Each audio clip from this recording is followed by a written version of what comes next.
On July 22, 1976, two U.S. Army officers were working in the Joint Security Area in the Korean Demilitarized Zone when they noticed that their view of the North Korean side was being obstructed by a large poplar tree.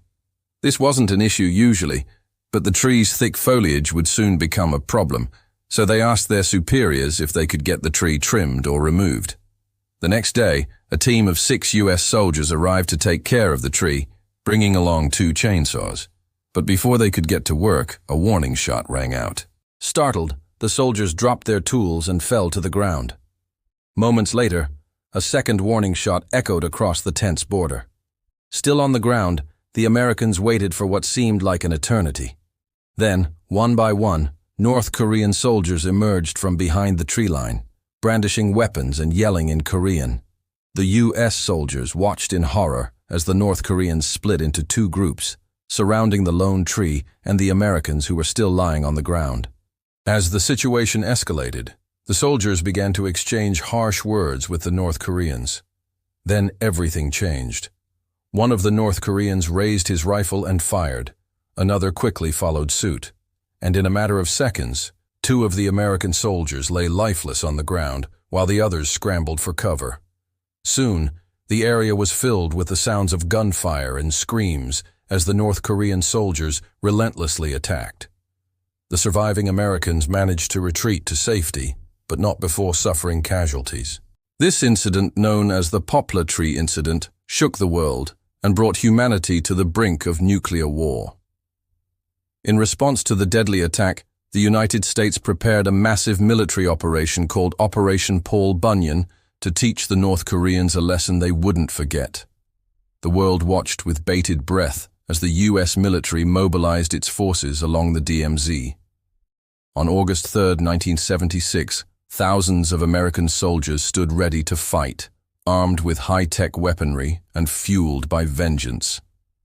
At the center of this massive show of force stood 2 imposing figures, General John W. Vesey, Jr., Chairman of the Joint Chiefs of Staff, and Lieutenant General Richard G. Stillman, Commanding General of the 2nd Infantry Division.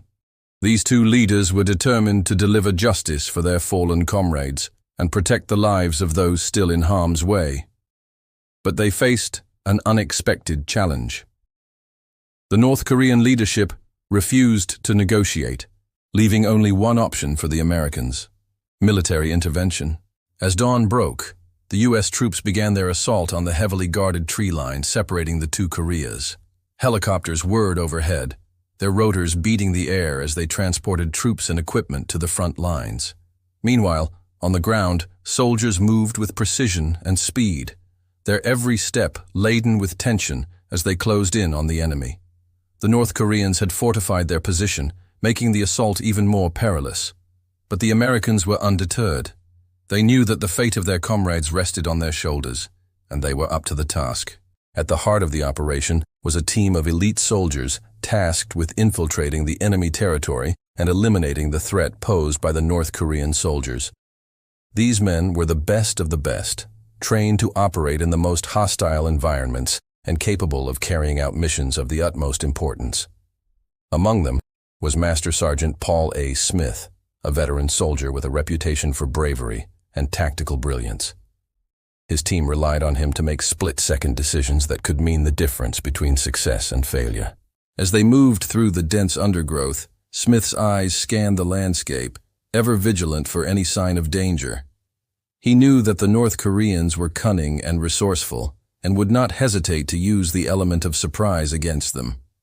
Suddenly, Smith's instincts kicked in, and he motioned for his team to halt. He had spotted something in the distance, something that could spell disaster for their mission. It was a tripwire, an indication that the area ahead was heavily guarded. With the fate of their comrades hanging in the balance, the decision was made to press forward. The stakes were simply too high to allow fear to get the better of them. They moved with stealth and precision, their every move designed to minimize their presence in the hostile terrain. Suddenly, the tripwire was triggered, setting off an alarm that echoed through the trees. The North Koreans were alerted, and the chase was on. Adrenaline surged through the soldiers' veins as they raced through the forest, the sound of pursuit close behind them. It was a desperate attempt to evade capture, a test of their endurance and resilience. As they ran, they could hear the shouts of the North Koreans, their voices echoing through the trees, urging them to stop. But the soldiers pressed on, their determination fueled by a sense of duty and honor. Finally, they reached the extraction point, where helicopters were waiting to whisk them to safety. As they climbed aboard, the forest fell silent, the shouts of the North Koreans fading into the distance. Meanwhile, at the DMZ, the operation was reaching its climax. With the threat of all-out war looming, the U.S. military had responded in kind. But there was still one major obstacle standing in their way: the tree.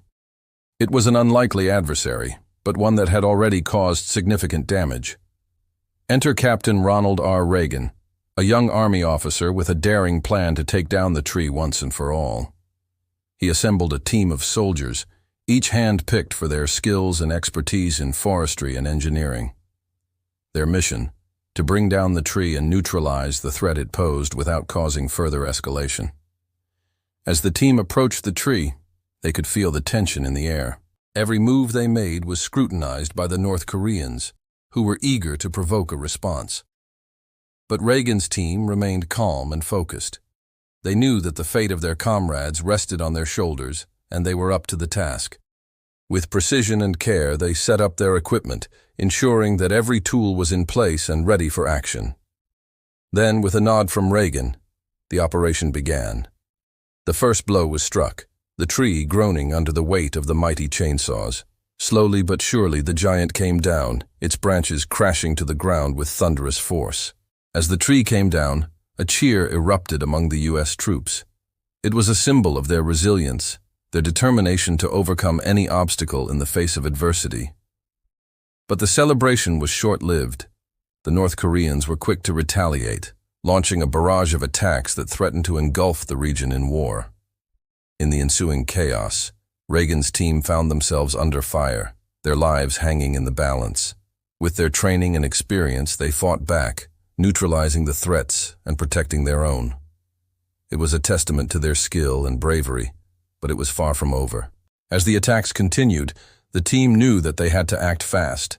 They needed to secure the perimeter, protect the downed tree, and prevent further escalation. With a sense of urgency, they moved into action, forming defensive positions and repelling attack after attack. The stakes were too high for error. Every move they made could mean the difference between victory and defeat.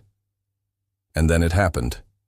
The North Korean forces, realizing the futility of their attacks, retreated, leaving the Americans victorious.